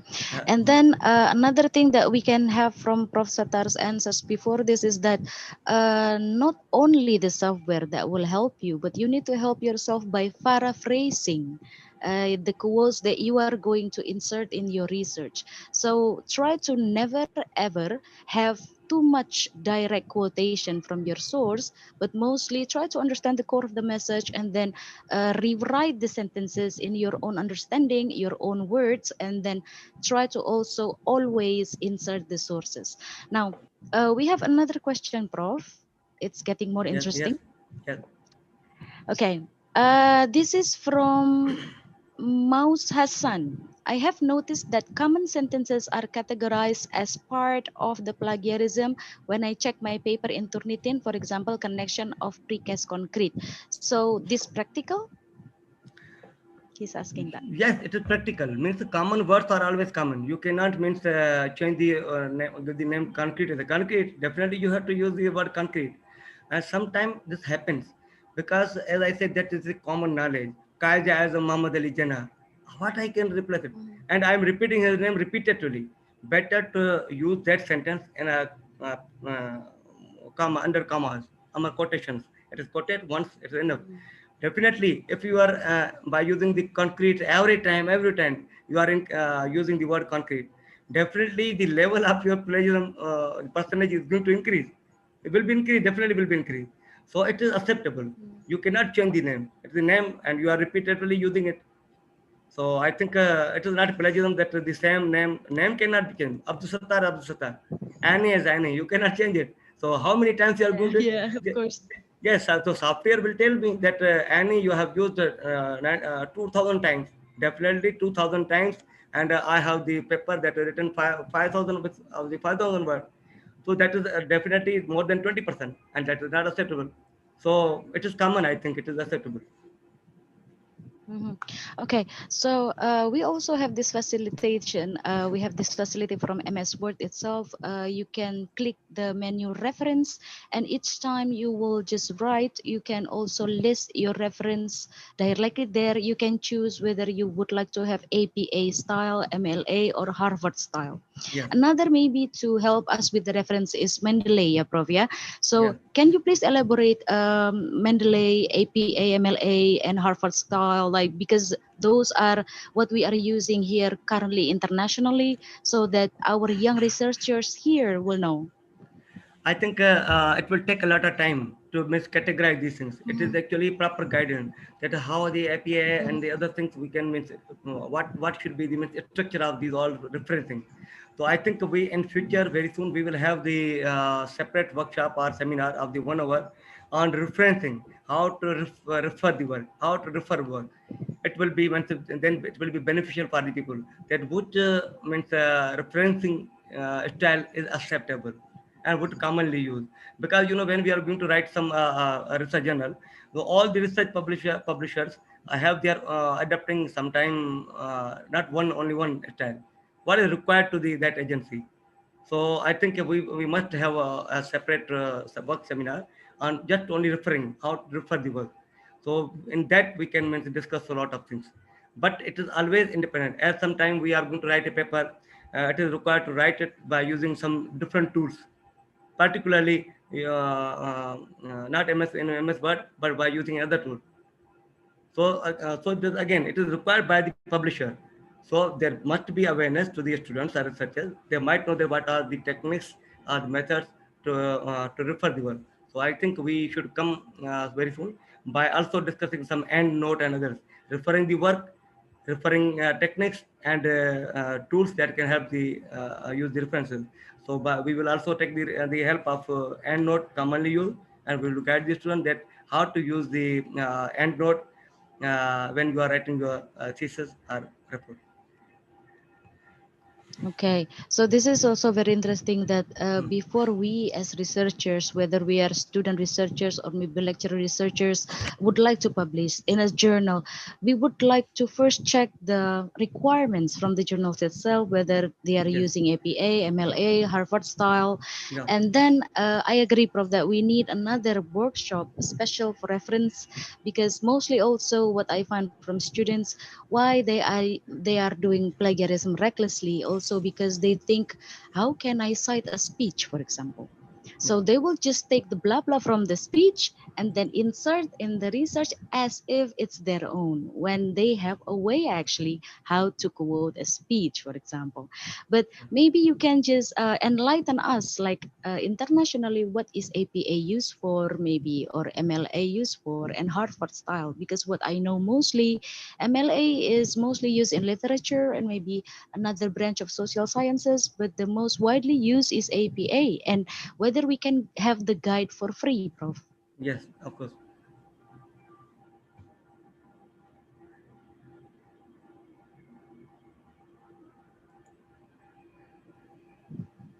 Yes. You wish. Please elaborate to us. Yeah, like APA, what is the use, Prof, and then MLA, and whether we can have the guide for free, because I know that they are renewing the guidance every year, right? Yes, thank you. Again, you have repeated the same question. Uh, so you would like to know something from me. You know, again, I would say that you have elaborated the things that these types also means used in a specific way.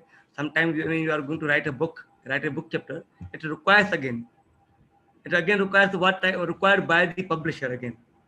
What the publisher require, how means what how we can means use it, and the structure of these again, these all types, I think better to discuss next time. What should we, what Okay. we write?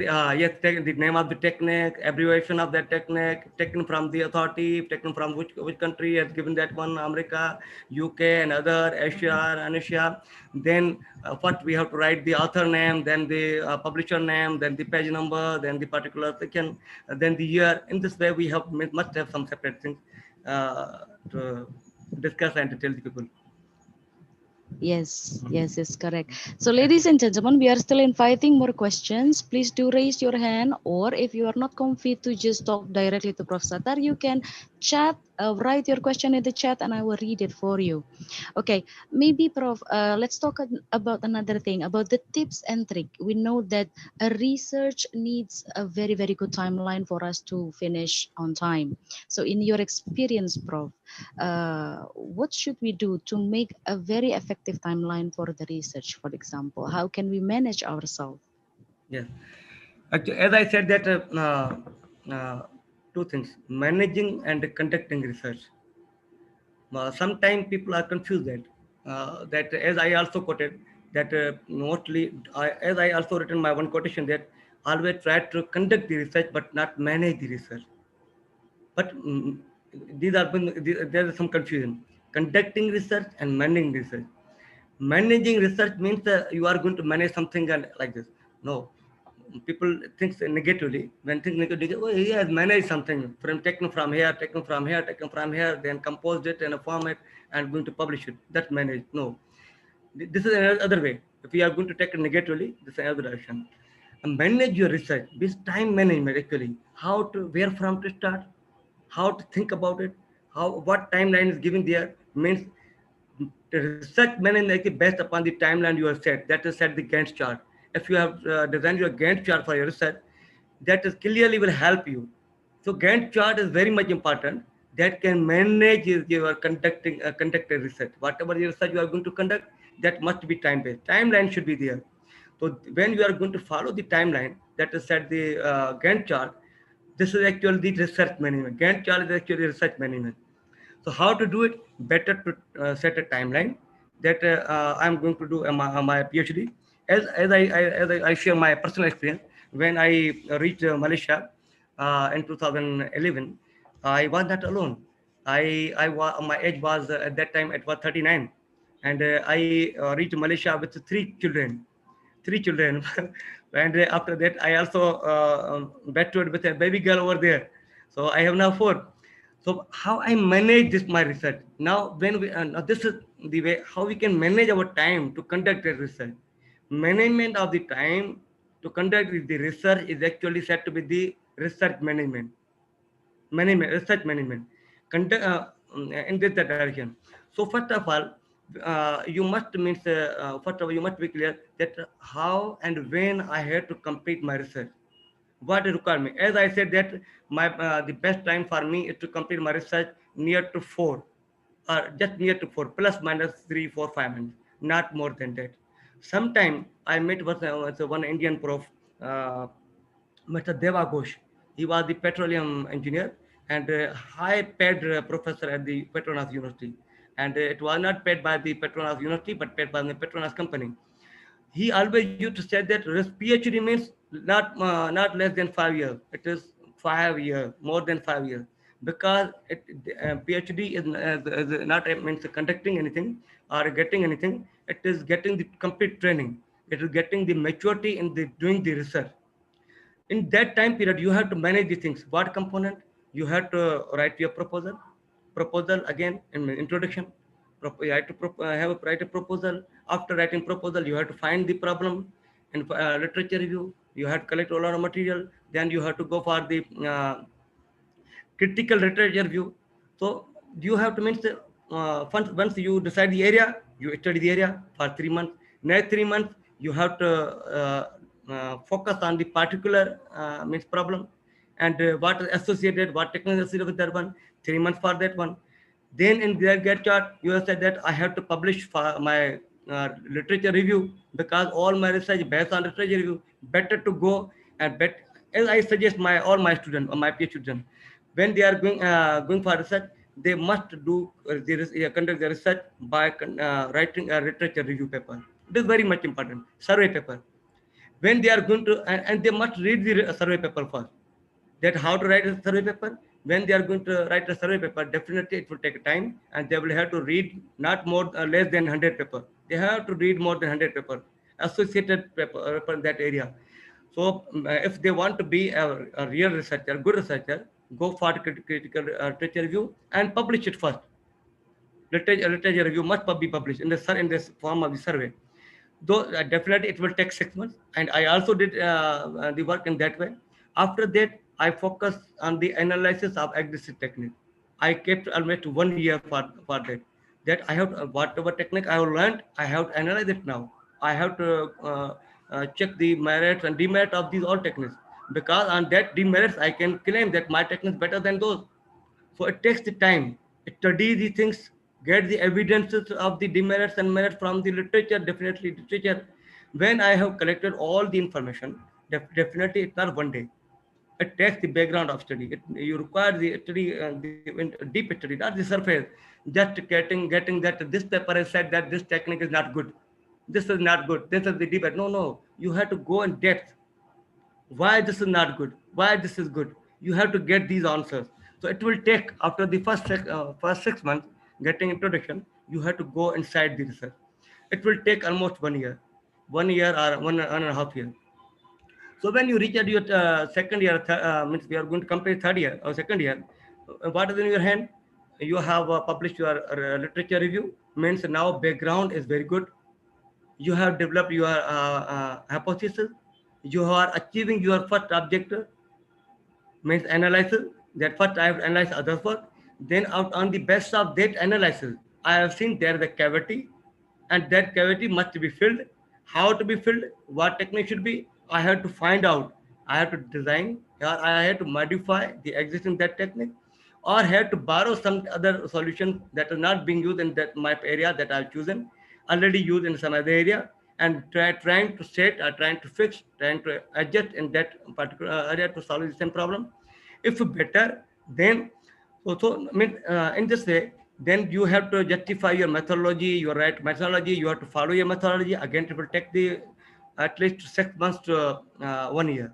So it will I think overall it will be more than 3 years.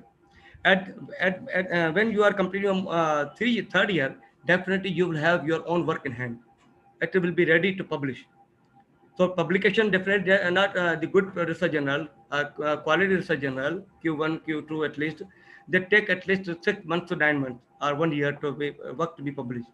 If they are unpaid, if somehow if the paid journals are there, they are getting the dollars, $20 to $2,000, $2,500. They are going to publish that work within 2 to 3 months or 6 months. But the journal that are free, they take much time. So, so last year of your PhD definitely is the publication year. After third year, you have validated your result, and the last year you have to focus on your publications. Whatever the work in your hand, you have to publish it and to find the more work in your conducted research. Have to find out what is the demerit I am of my personal work, where from the others can continue. So I think in this way we can manage our research. But at least some people say that I completed my research within 2.5 years. Oh no, not at all. It is actually training. You are getting your skills. Research is nothing. PhD degree is nothing. It is just a paper. But what skills you have obtained, and that comes after depends on the time period. Practice skills. When you are developing skills, now then you get maturity in conducting the research. So after that, if you have given a good time with the consistency and focusing on the research, then definitely after 4 or 5 years you will have no problem to supervise or conduct your own research. So in this way you can manage much better way. But minimum 4 years might be means sufficient for PhD at least, if we want to be a researcher. If we want to just get a degree or PhD degree, then no problem. He can just meet the requirement of 2 papers, publish, one is Scopus, one ISI index, one impact factor. Some university want just to Scopus index papers. Okay, go. I have produced my 5 PhDs. You have produced PhDs, but not researchers. So in this way, I think there is a lot of way to manage these things. So if it is your passion, if research is your passion, then you could produce the researchers. If research is not your passion, but your passion is to have a paper in hand, definitely you will work in that way. And then you will get a shortcut, right? Okay, no problem. Just I have produced my 5 PhDs, 6 PhDs, 10 PhDs. Now it is my demand that give me next. I might be the rector of the university. I might be the vice rector of the university in this way. So means somehow what are my what I want, what is my passion, and what is my satisfactory level. Where, at what level, as I said that success is actually nothing but it is satisfaction. Success is nothing but it is satisfaction. If I'm satisfied, then that is my success. If I'm not satisfied, then definitely I will look for more thing. So thank you. Okay, very comprehensive answer. And inshallah, I will apply that because inshallah, I will have my PhD soon. So yeah, it's Inshallah. very beneficial for me, Prof.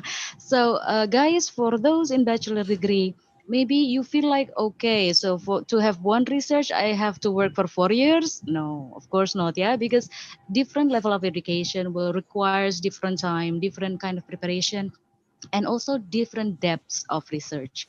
For those in bachelor degree, do not worry because guys, although you still have the third semester now, maybe you are in, or maybe the fifth semester, you can work the research from what Prof. Satar said. Work first to find the problem. What is the problem out there interests you to explore, and afterwards work on the background. What is making the problem significant to research? And afterwards work on your literature review, what kind of theories that you would like to have to see the problem. And afterwards read a lot of journals to define the best method for you to analyze the problem.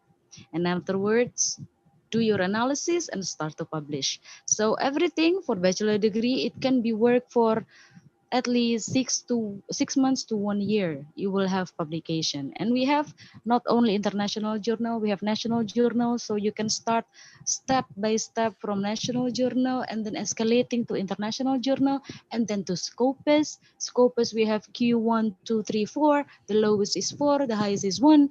And afterwards you can do higher to Thomson Reuters, for example. Okay, Prof, I hope you don't mind. We have still questions. Yeah, please Okay. don't get bored. No, So no yeah, problem. No we problem. have Yeah, so this question come from one of our students from management major. This is international students from Yemen. His name is Salam Babazir.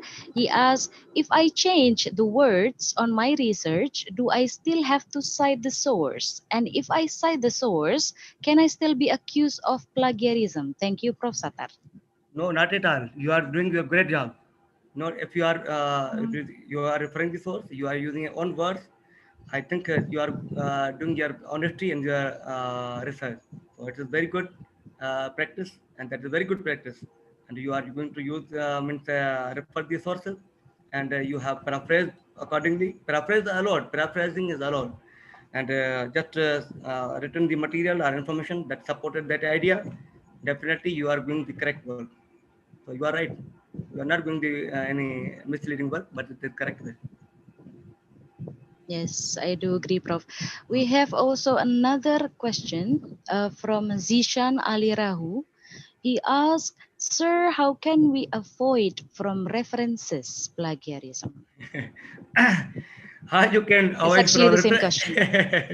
very how we can avoid the references, because he said how can avoid the reference plagiarism. References, very much important.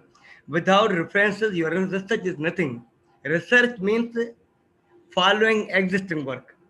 But your every research, every means step towards the research based on the others work. So how we can avoid it? This means referring cannot be avoided. If you are going to avoid the references, it means that you are going to hide the actual idea. It means you are avoiding, you are trying to hide the source from on that on the basis you are going to conduct your research. But your research is always based on others' work. So you cannot avoid the references. Yes, you have to refer it, but then you have to paraphrase it, because as I said that in a paper, and a research paper simply is written six page research paper, 6 pages only. Your sometimes reviewers ask you that what is your contribution? Please highlight your contribution, because they don't see that the paper you have written, that is 6 pages or 10 pages or 12 pages, but they don't see your contribution over there. All the pages are filled with data, everything is there, but they want that please highlight your contribution. What is your contribution? Because that highlighted contribution are only few words or a small paragraph of 6 or 7 lines. Rest of the paper, you have taken methodology, you have taken other techniques, you are referred taken from the sources. So that is why somehow the good journals or good reviewers say that please clearly mention in your introductory part where you have just given all the other work and hypothesis after hypothesis, mention clearly that what is your contribution. That might be written at the end of introduction, or it might be written in the conclusion, that after doing so, but what only a few lines are your contribution. Rest of the work you have just taken from other sources and paraphrased it, rewrite it. So so you cannot avoid the references, and it is better, it is good. You might be proud that accordingly I have referred the others work, giving the honestly the credit to the originator, and I am proud that on the best of that, you are not going to say that this work is not good. You are going to validate, you are going to prove it. Already when my work I have published, you are going to means improve the providing the technique that is better than my technique. I work in the wireless communication. I gave a technique that was the mitigating the leakage interference when I am using multiple antennas, single antenna, no interference, multiple antennas, interference increasing. When I'm going to talk, Annie is also talking, you also same time talking, multiple transmitter, multiple interference. Then my task was to reduce that interference. Several people have done their work, published in the IEEE cross section. I used it another technique, mathematical technique, Fakunaja const transform, that helped reduce the leakage interference. Leakage means leakage from this transmitter signals to interfering this antenna, this antenna as well. In this way, again I gave the credit to those work, but my technique was better than those. You cannot say that technique was not good, but techniques has some limitations or demerits. That demerits I covered by using another technique. It was not my own technique. A technique that I borrowed that technique that transform Fakulta transform already published in image processing. But in wireless communication, it was not used. I took that and used in my area and validated the result. So actually, you can so in that way you cannot avoid the references and never avoid it. You might be proud that I am following the research of that person, that is the pioneer of this area. How you can avoid the pioneer? We cannot avoid the pioneer. It will be also pride for you, and people always give you credit that Mr. Rahu, Zishan Rahu, is following the research of a great researcher. It means that his research is more powerful and authenticated. There's no shortcut because by following the research of this professor, oh, it's a big name, is the pioneer, is the inventor, and I'm funny. That's my pride for me. So it is better not to avoid the references. You must have to follow accordingly the references. Always refer it, get credit. So do your own work and write your own future. Only depend. Your work is little contribution based on others. So we have to refer it. If I say that I am giving this awareness seminar myself, no, I am using platform of Notama University. I might be thankful to them. I met and you know that when Annie sent me the MOU document, I am not going to directly sign that one. And one day before, yesterday, I submitted that request to my vice chancellor, my hierarchy, dean, pro vice chancellor, chancellor, that I am going to sign a MOU with the Natama University, and they must know. The vice chancellor became very happy. He said that, oh, very good, you are going to do it. It will be beneficial for both parties. I'm not going to ignore the Natama University. I am not going to highlight myself. Oh, I am going to get a job. No, but mutually we are going to do so. So credit definitely this awareness seminar credit go to Natama University and the director of the university definitely. I am contributing at somehow at level. My little bit contribution is small, but platform and provided by the Natama University and Indonesia definitely is a big contribution. My contribution a little bit. I give my time up to not more than that. So again, credit go to Natama University, reactors, and host of the event. So in this way, we cannot avoid the references. So reference is very much important. If I refer a good person, I'm happy. People will be happy, definitely. Thank you. Okay, thank you, Prof. Satar. And because our time limitation, we might not be able to take another question. However, many of the participants, including me and the other lecturers here, would like to obtain your materials. So if you don't mind, may we have the link for your material, and we will also send the material along with the certificate later on to the participants. I will share. I will share with you. Then you may share with the group. You have people you have. I will share with you Okay, first. certainly. Then you Thank may you. hire. Thank you. Okay, thank you very much, Prof. Okay, ladies and gentlemen, it has been such a productive discussion, and we do know, obviously, one-time meeting is not enough. So, Prof, we would like to also have your availability for a next workshop, maybe in referencing, special for referencing, and maybe also how to build a very good timeline to do research for each of the state of education for bachelor, masters, and PhD, because I think it will be so much useful so that people will not see research as something scary, something very difficult, but it can be their passion as well. Yes. And about plagiarism, ladies and gentlemen, it's very clear that plagiarism is the biggest sin in the academic world. And therefore, we need to be still ethical, maintain our integrity. Being original doesn't mean have to copy, but we can reference. So that's the right word. And I would like to say again, thank you very much for Professor Satar to share with us. Thank you very much, ladies and gentlemen, for participating in this workshop. And this is the end of the workshop, increasing the awareness about saying no to plagiarism. Thank you for your attention. I'm Anu Wulandari from Narotama University, cooperating with Pakistan University. Thank you very much. We will see you in another event. Wassalamualaikum warahmatullahi wabarakatuh. Waalaikumsalam. Baik, Bapak Ibu sekalian, ini adalah ending dari seminar kita hari ini. Terima kasih kepada Prof. Satar sudah berbagi dengan kita. Link untuk materi dan untuk sertifikat akan kami publish segera. Jadi stay tune, kami akan menghubungi Anda via email juga. Terima kasih atas perhatiannya dan kita akan bertemu lagi dalam event selanjutnya, workshop selanjutnya yang insya Allah akan berkisar di teknik referencing serta bagaimana membangun timeline yang baik untuk riset. Thank you again. Wassalamualaikum warahmatullahi wabarakatuh. Okay, goodbye Prof. Stay safe, take care, and please send the regards to your family. Yeah. Thank you, sure. Thank you. Assalamualaikum.